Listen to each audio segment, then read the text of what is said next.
Hello, listeners. Welcome to Crack the Wellness Code podcast, a space where we discuss all things health and wellness. This podcast aims to educate, inspire, empower, and impact, thereby leaving you feeling uplifted.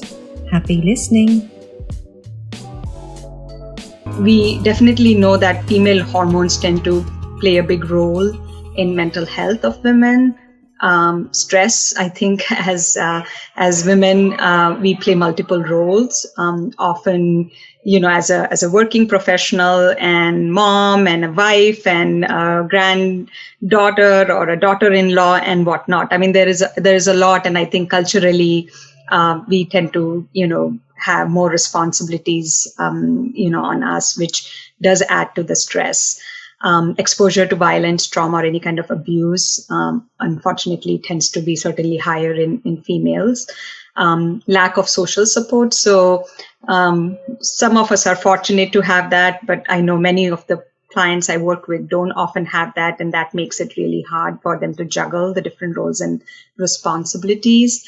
And there is something about, this internalized self-stigma that as females, we tend to be really harsh on ourselves, and we are considered to be emotionally strong, or we should be strong. There are a lot of myths and cultural beliefs that often, make us feel like if I'm going to come and talk to me about feeling stressed out or anxious, that's going to be taken as I'm weak. And so that's certainly a big part of what impacts female, patients or women to get mental health help, earlier on or at the right time.